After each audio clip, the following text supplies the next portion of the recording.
Good afternoon students, this is Rajesh Shariyar and welcome to my YouTube channel that is the Rankers Academy। आज हम लोग class 12th chemistry का chapter 2 शुरू करने वाले। Lecture 1 है ये, जो कि हमारा चैप्टर 2 सॉल्यूशंस। ठीक है, ये चैप्टर टोटल 6 मार्क्स का आ रहा है। चैप्टर 1 आपका कंप्लीट हो गया जो कि 4 मार्क्स का था, ये 6 मार्क्स का है, दोनों मिलकर के 10 मार्क्स का हो जाएगा। Therefore it is an important chapter. ठीक है, सॉल्यूशंस, चैप्टर का नाम है सॉल्यूशंस। ठीक है, सॉल्यूशंस का मतलब क्या होता है पहले ये समझते हैं।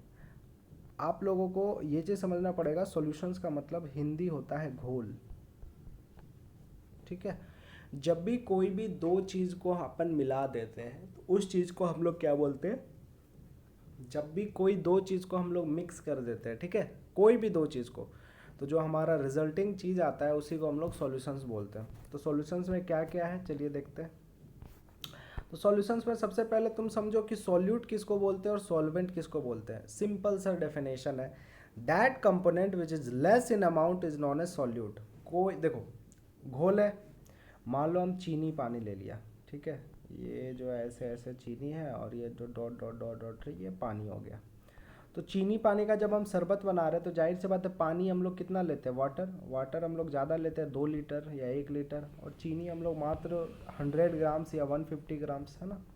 तो जाहिर सी बात है अगर वजन के हिसाब से देखेंगे तो वाटर का मात्रा क्या है, ज़्यादा रहेगा, और चीनी का मात्रा क्या रहेगा, कम। तो कोई भी घोल में, कोई भी सॉल्यूशन में जिस चीज़ का मात्रा या जिस चीज़ का वजन अधिक होता है उसको सॉल्वेंट बोलते हैं, और जिसकी मात्रा कम होती है उसको सॉल्यूट बोलते हैं।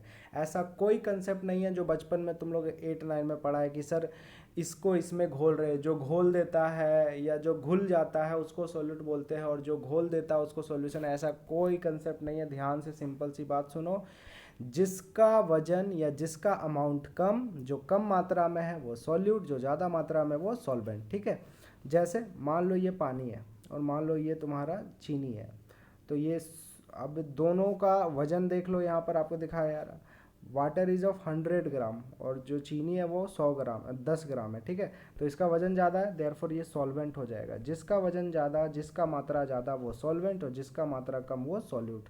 और जब भी हम लोग सॉल्वेंट को, जब भी हम लोग सॉल्यूट को सॉल्वेंट से मिला देते हैं तो जो हमारा आंसर आता है वो क्या बनेगा, सॉल्यूशन बनेगा। ठीक है, घोल बनेगा, है ना।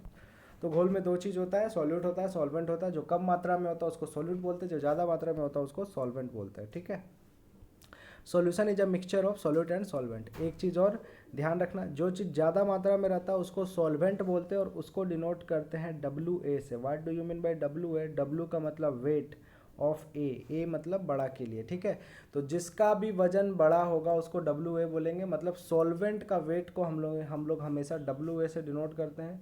सॉल्यूट का जो वेट है उसको हम लोग WB से डिनोट करेंगे। WB मतलब वेट ऑफ, आपको बी दिख रहा मतलब आपने आप समझ जाना है कि इसका वजन कम है, इसकी मात्रा कम है, इसकी मात्रा कम है, मतलब ये सॉल्यूट है। ठीक है, वेट ऑफ बी सॉल्यूट को से हम लोग डिनोट करते हैं। तो W is equal to weight of solvent होता है और WB is equal to weight of solute होता है। क्लियर हो गया।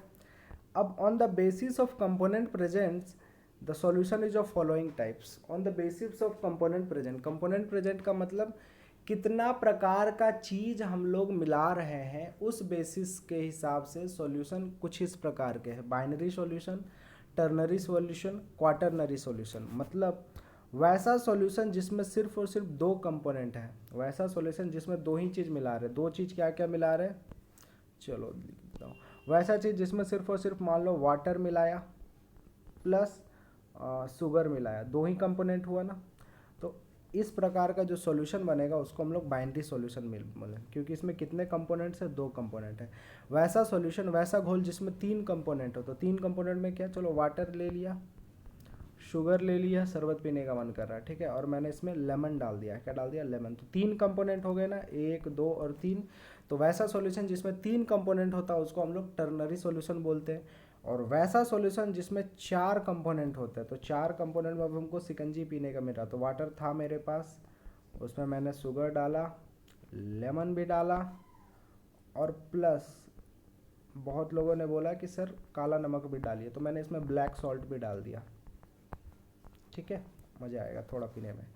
तो 1 2 3 4, तो वैसा सॉल्यूशन जिसमें 4 कंपोनेंट होता है उसको हम लोग क्वाटरनरी सॉल्यूशन कहते हैं। That solution having only two component is known as binary. Bi मतलब दो, टर मतलब तीन और क्वार्टर मतलब चार।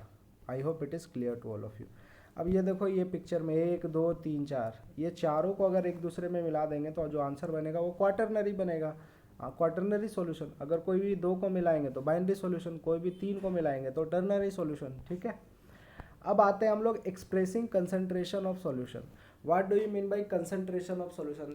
इस यहाँ से तुम्हारा एग्जामिनेशन में आने वाला चीज़ शुरू हो गया।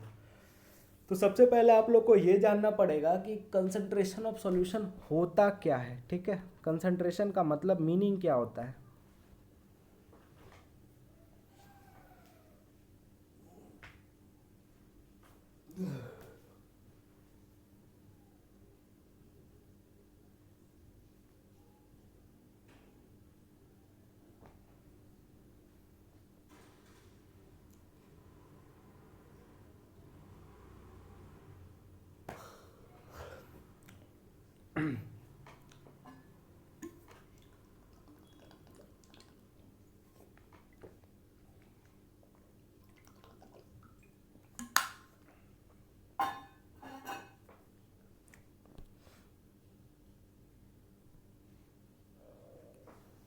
तो देखो, expressing concentration of solution, concentration का मतलब क्या होता है वो देखते हैं हम लोग, है ना।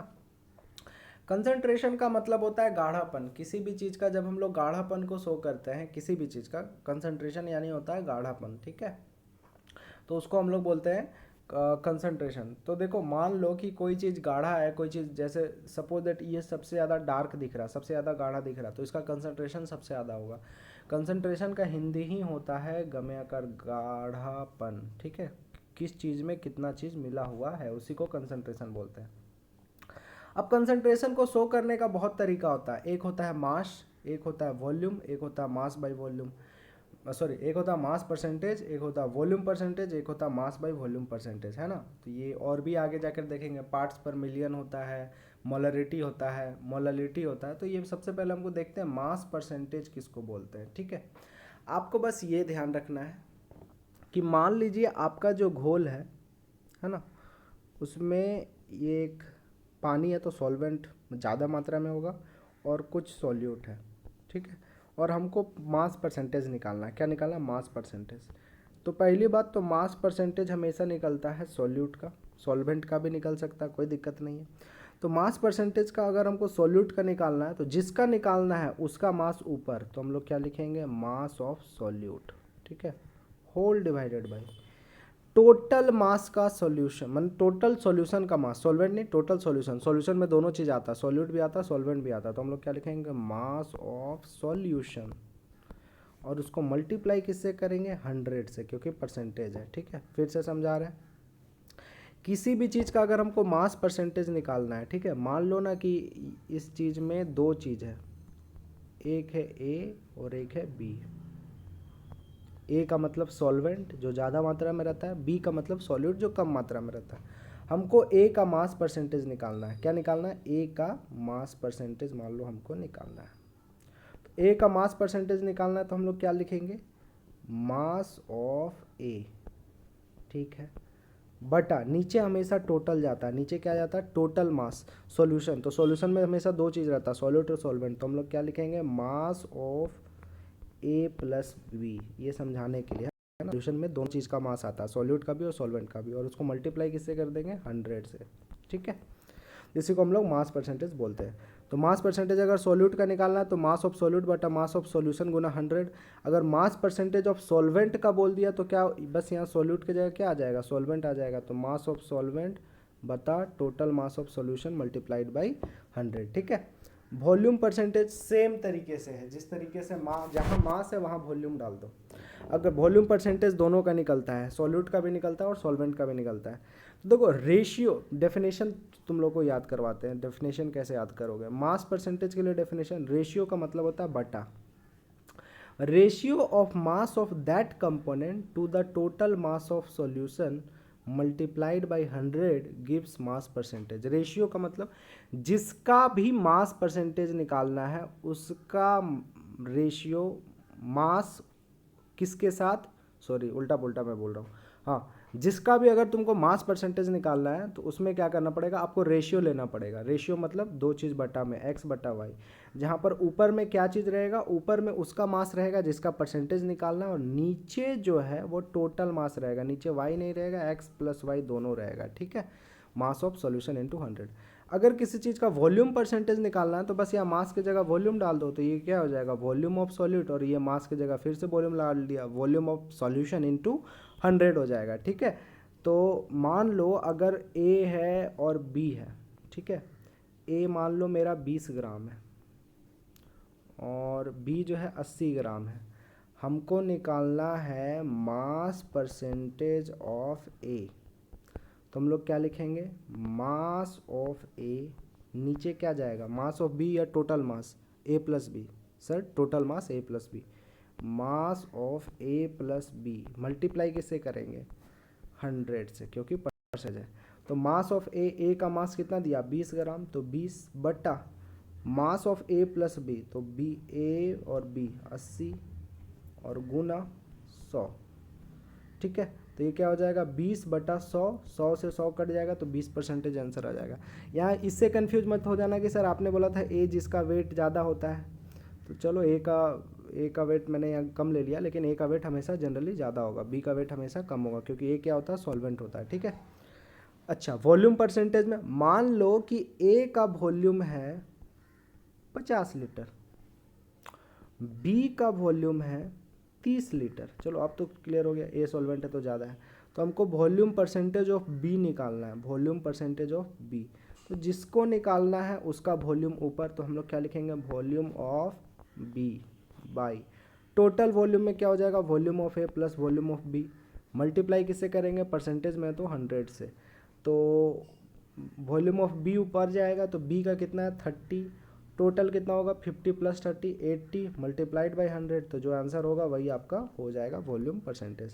वॉल्यूम परसेंटेज का फॉर्मूला वॉल्यूम ऑफ सॉल्यूट, अगर सॉल्यूट का परसेंटेज निकालना है तो volume of solute by volume of solution into 100, है ना। तो मास परसेंटेज का फॉर्मूला यही लिख लीजिएगा, लेकिन ध्यान रखिएगा जरूरी नहीं है कि मास परसेंटेज आपको सिर्फ सॉल्यूट का ही बोले, है ना, वो किसी का भी बोल सकता है। सॉल्वेंट का अगर मास परसेंटेज बोल देता, ये जो परसेंट बाई मास सॉल्यूट है, यहाँ एक वर्ड छूट गया सॉल्यूट, तो percent by mass solute is equal to mass of solute by mass of solution गुना 100, percentage by volume of solute है ये सॉल्यूट, तो उसका फॉर्मूला क्या हो जाएगा, volume of solute by volume of solution into 100, है ना। Next third one is mass by volume percent. Mass by volume percent का मतलब क्या होता है, जिसका भी हमको मास बाई वॉल्यूम परसेंट निकालना है तो उसका मास ले लेंगे, तो मास ऑफ दैट कंपोनेंट बटा वॉल्यूम लेंगे, और वो वॉल्यूम कितना होना चाहिए 100 ml होना चाहिए, क्या होना चाहिए 100 ml, ठीक है। इसका मतलब क्या हुआ सर, ये समझ में नहीं आया, मास बाई वॉल्यूम परसेंटेज देखो, it is the mass of solute dissolved in 100 ml of solution. बाबू एक 100 ml सॉल्यूशन दिया हुआ है ना, तो मान लो ना कि 100 ml अल्कोहल में तुम 10 ml पानी डाल रहे हैं, वाटर डाल रहा है, जाहिर से बात है अल्कोहल तो डायरेक्टली ड्रिंक नहीं कर सकते, दे आर टू हार्ड, तो उसको थोड़ा सा नीट तो पी नहीं सकते, तो उस पर थोड़ा सा क्या कर सकते हैं, उसको एक्वस सॉल्यूशन कर सकते हैं, ठीक है। तो if 10 ml of water is dissolve in 100 ml of solution, तो वो उसका मास परसेंटेज कितना हो जाएगा 10। क्यों, क्योंकि मास परसेंटेज का, मास बाई वॉल्यूम परसेंटेज का फॉर्मूला ही होता है कि कितना सॉल्यूट समझते हो जो कम रहता है, कितना सॉल्यूट डाला जाए 100 ml घोल में, कितना सॉल्यूट डाला जाए 100 ml घोल में, उसी को मास बाई वॉल्यूम परसेंटेज कहते हैं। It is the mass of solute dissolved in 100 ml of solution, ठीक है। तो इन तीनों में से आने की प्रोबेबिलिटी किसी की भी नहीं है, ठीक है, लेकिन आपको पता होना चाहिए, आता यहाँ से क्वेश्चन है, ये दोनों इंपॉर्टेंट है, ठीक है। पहला पार्ट्स पर मिलियन और दूसरा मोल फ्रैक्शन, उसके नेक्स्ट स्लाइड में है मोलरिटी, उसके बाद है मोललिटी, ये सारे आपसे पूछे जाते हैं। तो सबसे पहले ये सारे कंसंट्रेशन के टर्म है ना, गाढ़ापन का टर्म है, तो किसी भी चीज़ का गाढ़ापन मतलब कौन सा चीज़ कितना प्रेजेंट है, वो किस चीज़ से दिखाते हैं हम लोग, मास परसेंटेज से, वॉल्यूम परसेंटेज से, मास बाई वॉल्यूम परसेंटेज से, पार्ट्स पर मिलियन से, मोल फ्रैक्शन से, मोलरिटी से एंड मोललिटी से, ये हम लोग 7-8 पढ़ेंगे, ठीक है। तो चलो देखते हैं।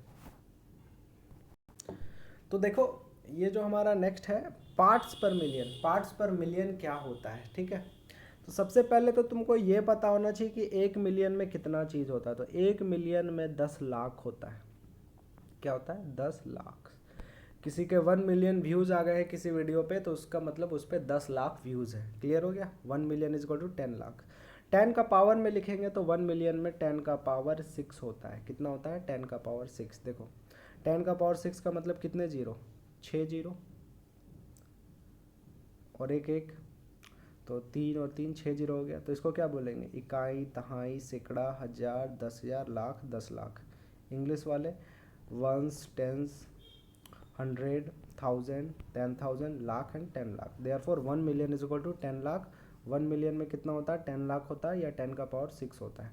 नाम से ही डेफिनेशन और इसका फॉर्मूला बन जाएगा। पार्ट्स पर मिलियन मतलब प्रति 10 लाख में कितना पार्ट है, प्रति 10 लाख में कितना पार्ट है। ठीक है, तो तुम मान के चल लो ना कि 1 मिलियन मतलब 10 का पावर 6, 10 का पावर 6 बी है। बी कितना है? 10 का पावर 6 है, मतलब 10 का बी का जो पार्टिकल है, नंबर ऑफ पार्टिकल, वो 10 लाख है। उसमें से ए जो है, ए 32 है। ए क्या है? 32। मतलब 10 लाख बी पार्टिकल्स में से ए के पार्टिकल सिर्फ और सिर्फ 32 है। तो ए का पार्ट्स पर मिलियन क्या हो जाएगा? 32 बटा टोटल नंबर ऑफ सॉल्यूशन के कितने पार्ट्स है? 10 का पावर 6 गुना करना पड़ता है 10 का पावर 6 से। परसेंटेज लेता तो 100 से मल्टीप्लाई करते, लेकिन पर मिलियन है इसलिए 10 का पावर 6 से मल्टीप्लाई करेंगे। कट कट गया तो 32 ppm आ गया, मतलब 32 पार्ट्स पर मिलियन। मतलब 1 मिलियन पे 32 पार्ट डिजॉल्व है। इसका मतलब क्या होता है? इसका मतलब होता है ratio of number of parts of the component to the total number of component of the solution. ठीक है, मतलब क्या है? चलो यही समझा देता हूँ। Ratio of number of parts of the component, फिर से वही बात, मान लो दो चीज़ है ए और बी, है ना। ए का तुम्हारा है 40 पार्ट, मतलब 40 भाग या 40 पार्टिकल है। बी का तुम्हारा है मान लो 60 पार्टिकल्स, 20 कर दो क्योंकि ए हमेशा ज़्यादा होता है। ठीक है, 20 पार्टिकल्स। तो अगर ए का हमको पार्ट्स पर मिलियन निकालना है तो number of component of that, जिसका निकालना है उसका नंबर ऑफ कंपोनेंट ऊपर बटा टोटल कंपोनेंट। टोटल कंपोनेंट 40 और 20 कितना हो जाएगा? 60 मल्टीप्लाइड बाई क्या कर देंगे? 10 का पावर 6। तो ये इसका ए का पार्ट्स पर मिलियन आ जाएगा। तो रेशियो तो होगा ही होगा क्योंकि दोनों में डिवाइड है। Ratio of number of parts of component, ऊपर में उस कंपोनेंट का part divided by total number of component. नीचे हमेशा टोटल जाता है, ये ध्यान रखना, नीचे हमेशा टोटल जाता है। तो the total number of components of the solution is known as PPM. इसमें एक वर्ड छूट गया है, ये लिख देना। देखो अच्छे से बता दे रहा हूँ, ये डेफिनेशन इंपॉर्टेंट है। सीबीएसई जैक दोनों में प्रीवियसली 2-3 बार पूछा जा चुका है। जैक में तो हमेशा ये पूछता है, या तो पार्ट्स पर मिलियन या तो मोल फ्रैक्शन, दोनों में एक पूछेगा ही पूछेगा। और मोलरिटी और मोलरिटी के बीच में डिफरेंस, ये दो तो ट्रेडमार्क क्वेश्चन है जैक का। ठीक है, तो पार्ट्स पर मिलियन में क्या लिखेंगे? Ratio of number of parts of component to the total number of all the components of the solution in total number of component of the solution, उसके बाद मल्टीप्लाइड बाई, जैसे उस सब में मल्टीप्लाइड बाई 100 लिख रहे थे ना, तो इसमें लिखेंगे multiplied by 10 to the power 6। किससे? 10 का पावर 6 से मल्टीप्लाई कर देते हैं, उसी को पार्ट्स पर मिलियन बोलते हैं। तो अगर हमको सॉल्यूट का पार्ट्स पर मिलियन निकालना है तो मास ऑफ सॉल्यूट बटा नीचे टोटल होता है, तो टोटल मतलब सॉल्यूशन होता है, सॉल्यूट प्लस सॉल्वेंट, तो मास ऑफ सॉल्यूशन गुना 10 का पावर 6, ये हो जाएगा तुम्हारा पार्ट्स पर मिलियन का फॉर्मूला, पीपीएम, है ना। मोल फ्रैक्शन क्या होता है? अब देखो मोल फ्रैक्शन में क्या होता है, अभी तक सब कुछ हम लोग नंबर पर खेल कर रहे थे, है ना, कि इतना नंबर या उतना मास लेंगे, तो ऊपर में मास लेंगे सॉल्यूट का और नीचे में सॉल्यूशन का मास लेंगे तो मास परसेंटेज निकलेगा। अगर हम वॉल्यूम लेते हैं, ऊपर में सॉल्यूट का और नीचे में टोटल सॉल्यूशन का, तो वॉल्यूम परसेंटेज निकलता। अगर हम मास ऑफ सॉल्यूट बटा वॉल्यूम इन 100 ml लेते तो मास बाई वॉल्यूम परसेंटेज निकलता। पार्ट्स पर मिलियन नंबर पे आता है ना मास होता है ना वॉल्यूम होता है, इसमें नंबर ऑफ पार्टिकल्स देखते हैं, तो number of particles of that component to the total number of component. Mole fraction में मोल देखते हैं, क्या देखते हैं? मोल। समझाते हैं इसको, ये वाइट पेज है, इसमें अच्छे से समझ में आएगा। मान लो बच्चे, वही कुछ भी एग्जाम्पल समझना हो तो शुगर सॉल्यूशन का एग्जाम्पल, चीनी घोल मतलब चीनी और पानी का एग्जाम्पल ले लो। ठीक है, मान लो बच्चों जो तुम्हारा इसमें जो रेड कलर का है वो रेड कलर का वाटर है, ठीक है, और यह ग्रीन कलर का तुम्हारा चीनी है, स्पेशल प्रकार का चीनी है और स्पेशल प्रकार का पानी है ना। तो जो तुम्हारा शुगर है, शुगर वेट ऑफ शुगर, तो तुमको अब वेट ना दे करके, नंबर ऑफ पार्टिकल्स भी ना दे करके क्या दे देगा, मोल देगा। क्या देगा, मोल। तो तुमको क्या दे देगा, मोल ऑफ शुगर तुमको बता देगा कि शुगर का इतना मोल है, और मोल्स ऑफ वाटर बता देगा कि वाटर का इतना मोल है, ठीक है। उसके बाद तुमसे पूछेगा मोल फ्रैक्शन। तो ध्यान रखना, जो हम लोग मोल फ्रैक्शन पढ़ते हैं उसमें हमको दो चीज़ का मोल्स पता होता है, तो हम लोग हमेशा ए बी लेकर के चलते हैं। ए को क्या बोलते हैं, सॉल्वेंट, जिसका हमेशा ज़्यादा मास होता है। बी को क्या बोलते हैं, सॉल्यूट, जिसका मास क्या होता है, कम। तो suppose that number of moles of A, N A दिया हुआ है 60 मोल। कितना दिया हुआ है, 60 mole. Number of moles of B 40 mole दिया हुआ। कितना दिया हुआ है, 40 मोल, है ना। N1 और N2 भी लिख सकते हो। N1 दे दिया तो N1 दे दे, चाहे Na दे दे, है ना, ध्यान रखना। ये number of mole of solvent होता है। ए का मतलब जिसका मास ज़्यादा होता है, ठीक है। तो N1 दिया मतलब सॉल्वेंट का मोल है, Na दिया मतलब सॉल्वेंट का मोल है, Nb दे दिया मतलब सॉल्यूट का मोल है, और N2 दे दिया मतलब भी सॉल्यूट का मोल है। तो ये दे दिया। तो अब हमको मोल फ्रैक्शन निकालना। ध्यान रखना, मोल फ्रैक्शन को डिनोट करने का जो तरीका है वो इस तरीके से होता है, काई इसको बोलते हैं, CHI, काई। सर कैसे बनाया, हमको बना करके दिखाइए। कुछ नहीं करना, देखो ऐसे ले जाओ, ऐसे ले जाओ, एक्स की तरह लिखो, लेकिन एक्स की तरह होता नहीं है, ऐसे ले जाओ, ऐसे ले जाओ, इस तरीके से कर दो, इसको बोलते हैं काई, है ना। एक्स की तरह ही है लेकिन एक्स नहीं है ये। ऐसे ले जाओ, ऐसे ले जाओ, इस तरीके से कर दो, इसको काई, CHI, काई, या चाई भी बोलता है बहुत कोई, लेकिन सही इसका प्रोनाउंसिएशन काई होता है। तो mole fraction is denoted by काई।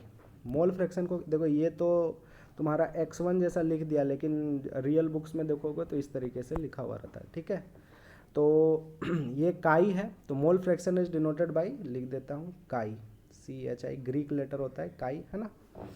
बच्चों अगर हमको मोल फ्रैक्शन ए का निकालना है, किसका निकालना है, ए का, तो हम लोग ऊपर में किसका मोल लेंगे, ए का, नीचे में किसका मोल लेंगे, बी का, कि टोटल का, हमेशा सर टोटल का। तो number of moles of A plus number of moles of B, मतलब मोल फ्रैक्शन ऑफ ए का फॉर्मूला क्या हो गया, number of moles of A divided by total number of moles, मतलब ए प्लस बी। अगर मोल फ्रैक्शन हमको बी का निकालना है तो क्या हो जाएगा sir, number of moles of B whole divided by number of moles of A plus B. ये तो क्लियर हो गया। आई होप ये फॉर्मूला आप लोग को समझ में आ गया। इसी को 1-2 के रूप में अगर लिखोगे तो जैसे इसने काई 1 लिख लिया है, तो नंबर जो है जिसका निकालना है वो ऊपर और नीचे में हमेशा टोटल। अगर तुमको काई 2 निकालना है तो N2/N1 प्लस N2, ठीक है। ये तो चलो क्लियर हो गया। अब बात आता है सर, एक क्वेश्चन आ जाता है हमेशा, प्रूफ दैट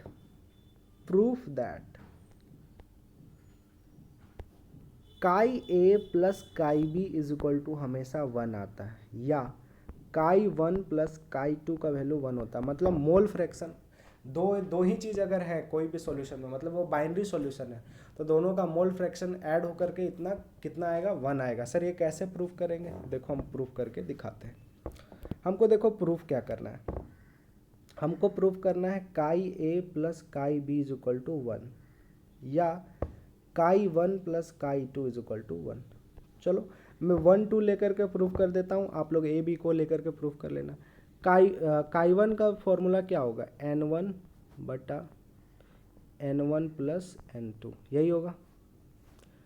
काई 2 का फॉर्मूला क्या होगा, N2/N1 प्लस N2।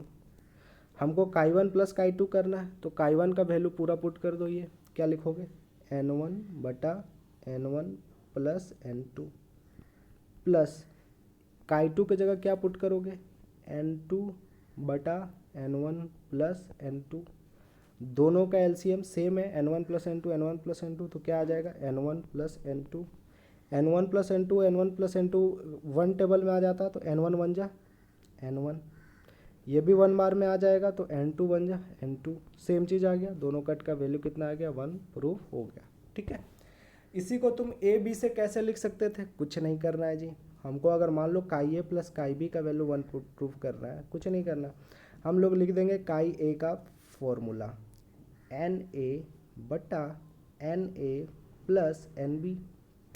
काई बी का फॉर्मूला सर एन बी बटा N A plus N B. तो सर प्रूफ क्या करना है, chi A plus chi B proof करना है।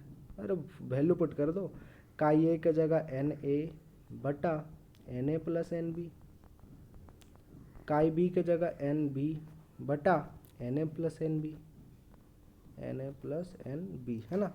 दोनों का एलसीएम क्या आएगा, n A plus N B ही आएगा। यहाँ भी n A plus N B, यहाँ भी एन ए प्लस, तो 1 बार में ये आएगा तो एन ए बन जाए N A plus N A plus N one B, N A plus one B, 1 table में आएगा तो एन बी बन जाए एन बी, फिर से N A plus N B, N A plus B, ऊपर नीचे दोनों कट के कितना आ गया 1। तो आई होप आपको प्रूफ करने आ गया है कि काई 1 प्लस काई 2 1 कैसे प्रूफ करते हैं, और chi A plus chi B is equal to 1 proof कैसे करते हैं। काई ए का मतलब क्या हुआ, मोल फ्रैक्शन ऑफ ए। काई बी का मतलब क्या हुआ, mole fraction of B. Mole fraction का फॉर्मूला क्या होगा, ratio of number of moles of component to the total mole of component. बाबू तुम लोग जो कुछ भी पढ़ रहा था सब कुछ सेम है, बस एक ही चीज़ का अंतर है, तुम लोग मास में से ऊपर में मास लिखा है, वॉल्यूम परसेंटेज में ऊपर में वॉल्यूम लिखा है, ठीक है। तो मोल फ्रैक्शन में मोल आ जाएगा, जहाँ जहाँ मास है वहाँ वहाँ मोल, तो क्या लिखो, मोल ऑफ दैट कंपोनेंट बटा total number of moles is known as, उसका रेशियो को मोल फ्रैक्शन कहते हैं। कभी कभी एक बार पूछ लिया गया है कि सर रेशियो ऑफ, ये तो पता चल गया it is denoted by Greek letter chi, sir formula क्या होगा, मतलब एसआई यूनिट क्या होगा मोल फ्रैक्शन का, ये पूछ लिया गया था एक बार जैक बोर्ड में, ठीक है। The SI unit of mole fraction is 2016 में पूछा गया था। अरे तो कुछ नहीं होगा, देखो ये क्या ऊपर में मोल है, ये क्या मोल है, ये भी मोल है। मान लो ना कि शुरू वाला मोल 6 मोल है, सेकंड वाला 4 मोल है, ठीक है, 6 मोल और ये क्या है 4 मोल, ठीक है। तो अगर हम मोल फ्रैक्शन ऑफ काई 1 निकालेंगे तो क्या लिखेंगे, 6 बटा टोटल 6 प्लस 4, ये 6 मोल है और ये 6 प्लस 4 मोल है, तो क्या आंसर होगा 6 मोल बटा 10 मोल।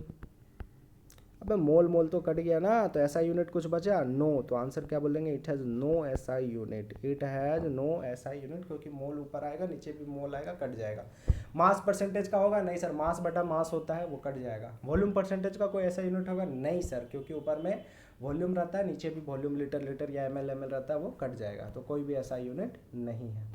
नेक्स्ट आते हैं जो सबसे इंपॉर्टेंट है, अच्छा rough derivation for mole fraction था, ये जगह मैंने छोड़ रखा था, चलो तो डेरिवेशन तो करवा ही दिया। क्या डेरिवेशन, काई 1 प्लस काई 2 का वैल्यू 1 आएगा या काई 1 प्लस काई बी का वैल्यू 1 आएगा। सर इसका एग्जाम्पल नहीं, इसका एमसीक्यू में भी यूज कर सकता है, ठीक है। सीबीएसई में एक बार यूज किया हुआ 2017 में।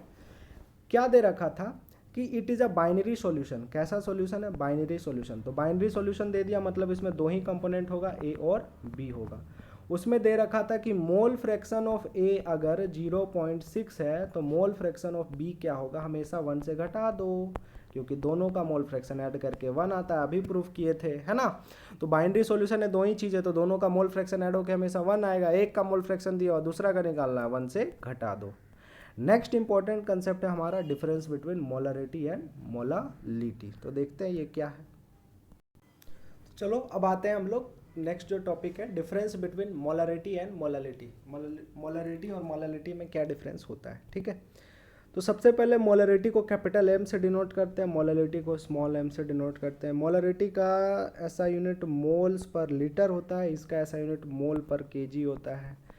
मोलरिटी का टेम्परेचर से कोई डिपेंडेंस नहीं होता है, इसका टेम्परेचर से डिपेंडेंस होता है, इसका टेम्परेचर से डिपेंडेंस नहीं होता, इसका फॉर्मूला अलग होता है, इसका फॉर्मूला अलग होता है, यही डिफरेंस है, बेसिक से समझते हैं। देखो मोलरिटी होता क्या है, तो इसको तुमको समझाने के लिए हमको लेना पड़ेगा एक ये रफ पेज। देखो मान लो कि एक चीज़ तुम्हारे पास लिक्विड में है, क्या चीज़ में, लिक्विड में है, तो लिक्विड का वॉल्यूम हम लोग लेते हैं, ठीक है। तो जो चीज़ लिक्विड में है और एक चीज़ तुम्हारा सॉलिड में है, सॉलिड, तो जब भी एक सॉलिड और लिक्विड का एग्जांपल है तो हमको नहीं लगता चीनी पानी से अच्छा कोई इजी एग्जांपल हो सकता है शुगर एंड वाटर। तो शुगर है तो शुगर का तुमको नंबर ऑफ मोल्स दिया हुआ रहेगा, क्या दिया हुआ रहेगा, number of moles of sugar, है ना। और वाटर है तो पानी का वॉल्यूम दिया हुआ रहेगा, तो क्या दिया हुआ रहेगा, वॉल्यूम ऑफ वाटर। किस में दिया हुआ रहेगा, लीटर में। अगर ml में दिया हुआ मिलीलीटर में तो उसको किस में चेंज करना पड़ेगा, तुमको लीटर में चेंज करना पड़ेगा। तो ध्यान देना, जो चीज़ कम मात्रा में रहता है उसको हम लोग क्या बोलते हैं, सॉल्यूट, और जो चीज़ ज़्यादा मात्रा में रहता है उसको क्या बोलते हैं हम लोग, सॉल्वेंट। जाहिर सी बात है चीनी इस केस में कम रहेगा, पानी ज़्यादा रहेगा, तो सॉल्यूट चीनी हो गया और पानी क्या हो गया, सॉल्वेंट हो गया। ठीक है। अगर हमको मोलैलिटी निकालना है किस केस का, मान लो 2 मोल ऑफ चीनी को डाले हैं 5 लीटर ऑफ पानी में, 5 लीटर ऑफ वाटर में, तो क्या होगा मोलैलिटी। सर अच्छा से डायग्राम बना करके सिंपल सा समझाइए, हम दे रहे हैं। मान लो कि 2 mole of what sugar is there. Sugar का फॉर्मूला जानने की ज़रूरत नहीं है, लेकिन कभी पढ़ा होगा तुम लोग 11-12 में, C12H22O11, है ना। उसमें अपन क्या ऐड कर दिए, 2 मोल ऑफ शुगर किस में डाला गया है, 5 लीटर ऑफ वाटर में डाला गया है। तो हमको मोलरिटी निकालना है बाबू। मोलरिटी है ना, RITY होता है, ठीक है। और मोलरिटी में LITY लास्ट में होता है, तो RITY। इसका फॉर्मूला होता है number of moles of solute, number of moles of solute whole divided by number of moles of solute whole divided by volume of solution in litre, volume of solution in litre, यही इसका formula होता है। तो molarity का formula क्या होता है sir, the number of moles of solute, solute का कितना मोल डिसॉल्व है, volume of solution in litre, कितना मोल ऑफ सॉल्यूट डिसॉल्व है सॉल्यूशन के कितने लीटर्स पे। वॉल्यूम ऑफ सॉल्यूशन हमेशा ध्यान रखना यहाँ लीटर पे होगा, ये फॉर्मूला होता है। तो बच्चों अगर हम यहाँ पर देखना चाहें तो मोल्स कितना था, 2 था, और वॉल्यूम ऑफ सॉल्यूशन कितना था, 5 था, तो ये 0.4 आ जाएगा। ऐसा यूनिट क्या हो जाएगा, ऊपर में मोल है तो मोल आएगा, मोल्स, और नीचे में लीटर में पानी है तो लीटर। यही बोल रहा था मैं, ऐसा यूनिट इसका होता है मोल्स पर लीटर, है ना। तो आई होप समझ में आ गया होगा आपको मोलरिटी।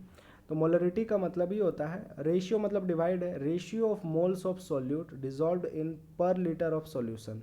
या रेशियो अगर नहीं भी लिखोगे, इस केस में रेशियो मत लिखना, अच्छा नहीं लगता है ना। तो अच्छा डेफिनेशन बनाने के लिए आप लोग रेशियो की जगह नंबर लिख देना, क्या लिख देना, number. Number of moles of solute dissolve in पर लीटर ऑफ सॉल्यूशन, हर एक लीटर ऑफ सॉल्यूशन में कितना सॉल्यूट का मोल डिसॉल्व होता है, वही उसका मोलरिटी होता है। फॉर्मूला क्या हो जाएगा, मोल्स ऑफ सॉल्यूट बटा volume of solution in litre. Molarity को कैपिटल M से डिनोट करते हैं, ठीक है। फॉर्मूला क्या हो जाएगा, number of moles of solute बटा volume of solution in litre. ऐसा यूनिट क्या हो जाएगा, नंबर ऑफ मोल है तो ऊपर के लिए मोल ही हो जाएगा, और वॉल्यूम है तो नीचे के लिए लीटर, तो ऐसा यूनिट हो जाएगा मोल पर लीटर। और मोलरिटी का वैल्यू जो है it is affected by temperature, मतलब अगर हम लोग टेम्परेचर बढ़ाते हैं तो मोलरिटी का वैल्यू बढ़ता है या घटता है बढ़ाने घटाने से। सर कैसे होता है वो थोड़ी देर में देखेंगे। मोलरिटी तो देख लिए, मोलालिटी देख लो। मोलालिटी में क्या होता है, ratio of moles of solute, ratio फिर काट दो यार, यहाँ नंबर लिख दो, है ना। Number of moles of solute dissolved इन पर केजी ऑफ सॉल्वेंट। यहाँ एकमात्र दिक्कत है, जितना भी कंसंट्रेशन टर्म है नीचे में टोटल सॉल्यूशन आता था, या तो टोटल कंपोनेंट लिखते थे या तो सॉल्यूशन लिखते थे। ये एकमात्र ऐसा कंसंट्रेशन टर्म है जिसमें नीचे में सॉल्यूशन ना करके सिर्फ सॉल्वेंट आता है, मतलब सिर्फ सॉल्वेंट जिस पे घोल रहे बस उसका मास लेना, नहीं तो सब में तो टोटल मास लेते थे, लेकिन इसमें सिर्फ सॉल्वेंट का मास लेना है, ठीक है। सब कुछ सेम फॉर्मूला है, देखो यार रफ में समझाता हूँ। फॉर्मूला क्या है,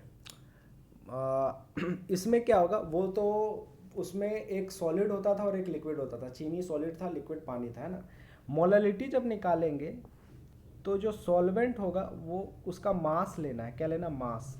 जो सॉल्वेंट होगा उसका क्या लेना, मास, और किस में लेना है, केजी में।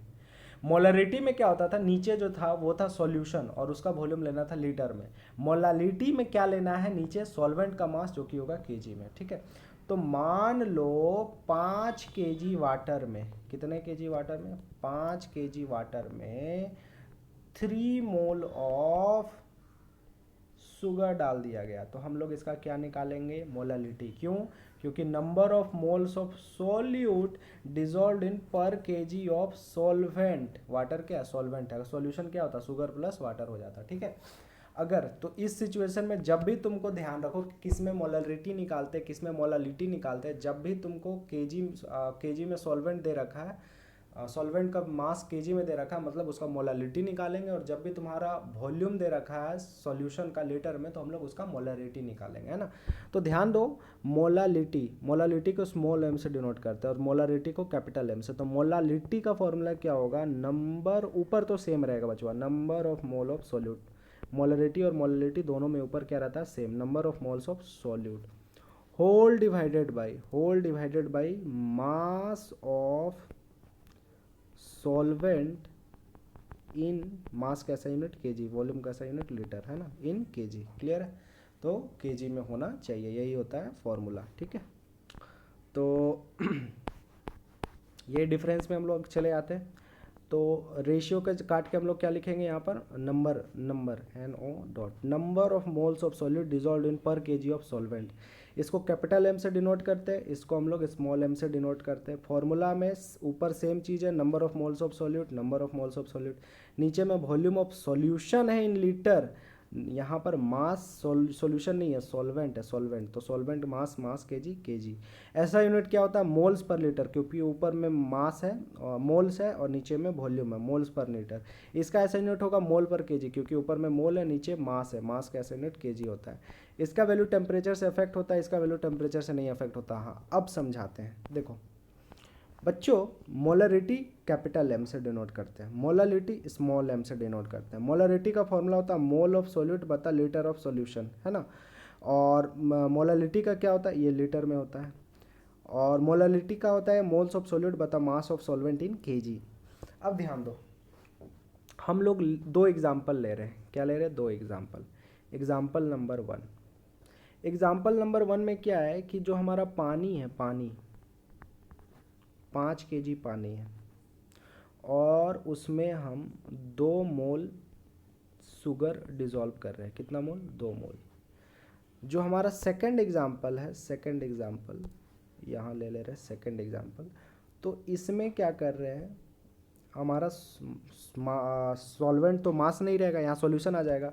हमारा सॉल्यूशन का जो वॉल्यूम है वो है 5 लीटर, और इसमें 5 लीटर ऑफ वाटर है इसमें, है ना। यहाँ 5 केजी पानी था, यहाँ 5 लीटर पानी है, और उसमें हम लोग सेम 2 मोल ऑफ शुगर को डिज़ोल्व कर रहे हैं, ठीक है। अब क्या करते हैं, इस चीज़ को हम लोग गर्म करते हैं। जाहिर सी बात है, 5 केजी चीनी को, मतलब जो सूखा चीनी होता है सॉलिड स्टेट में, उसमें तुम, सॉरी उल्टा बोल दिया, 5 केजी पानी सूखा फेज में मतलब मान लो सॉलिड आइस के रूप में, उसमें तुम अगर 2 ml क्या करोगे, सॉलिड मान के चल रहा है, मतलब सॉलिड है, मतलब वो सॉलिड है, प्योरली सॉलिड हो गया, ठीक है। मान लो ना कि चीनी कैसा सॉलिड हो जाता है, लेकिन उसको हम लोग पिघला करके पानी तरह बना देते हैं। तो जब हम इसको गर्म करेंगे, इस सॉल्यूशन को, जब इस सॉल्यूशन को गर्म करेंगे, टेम्परेचर मतलब गर्म करो या ठंडा करो, तो होगा क्या, नीचे इसका क्या है, नीचे इसका मास है, मास क्या है, मास, और इसका नीचे क्या वॉल्यूम है, वॉल्यूम लीटर में। जब भी हम लोग किसी चीज़ को गर्म करते हैं तो सॉलिड का मास कभी ना बढ़ता है ना घटता है। सॉलिड का मास टेम्परेचर से मास कभी चेंज नहीं होता, पड़ा होगा, वेट चेंज होता है, मास कभी चेंज नहीं होता है। तो टेम्परेचर बढ़ाओ चाहे घटाओ, मास का वैल्यू चेंज होगा, नहीं होगा, मास का वैल्यू कभी भी चेंज नहीं होगा टेम्परेचर बढ़ाने से या घटाने से। मतलब मोलालिटी का फॉर्मूला में टेम्परेचर का कोई भी इफेक्ट नहीं होता, क्योंकि मास टेम्परेचर पर डिपेंड नहीं करता है। लेकिन मोलालिटी में अफेक्ट आएगा, असर पड़ेगा। क्यों? क्योंकि लीटर है सॉल्यूशन में, मतलब पानी है। जैसे ही हम लोग उसको गर्म करेंगे तो भाप बनना शुरू हो जाएगा, भाप बन करके उसका वॉल्यूम कम हो जाएगा। अरे जब तुम लोग चाय बनाता है तो जितना दूध डालता है उतना ही थोड़ी ना चाय मिलता, आधा चाय तो तुम्हारा भाप बन के चला जाता है।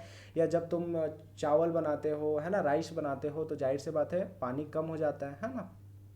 तो वॉल्यूम क्या हो जाता है, कम। तो टेम्परेचर बढ़ाने या घटाने से वॉल्यूम में बदलाव आता है सर? हाँ आता है। तो वॉल्यूम में अगर बदलाव आ गया तो मोलरिटी में बदलाव आएगा, या मास में कोई बदलाव नहीं आएगा, इसलिए मोलरिटी में कोई बदलाव नहीं आएगा। तो बस यही था last point. It's value is affected by temperature, क्योंकि वॉल्यूम होता है, वॉल्यूम टेम्परेचर बढ़ने या घटने से चेंज होता है। It is not affected by temperature, क्योंकि नीचे मास होता है, मास को टेम्परेचर से कोई मतलब नहीं है। फॉर्मूला ये है, ये भी याद रखना सिंबल, और ऐसा यूनिट तो याद ही रखना। That's all from today's lecture. I hope chapter आपको काफ़ी मज़ा आएगा, पसंद आएगा, क्योंकि सॉल्यूशन जो चैप्टर है उसमें फिक्स क्वेश्चन है कि यही यही आते हैं। क्या क्या अभी तक में क्या इंपॉर्टेंट है बच्चे? Difference between molarity and molarity दोनों बोर्ड्स के लिए, पार्ट्स पर मिलियन का डेफिनेशन और मोल फ्रैक्शन का डेफिनेशन, मोल फ्रैक्शन का छोटा सा न्यूमेरिकल, क्या न्यूमेरिकल जो अभी बताया कि अगर एक का इतना है तो दूसरे का निकालने का A1 से आप माइनस कर दो। That's all from today's class.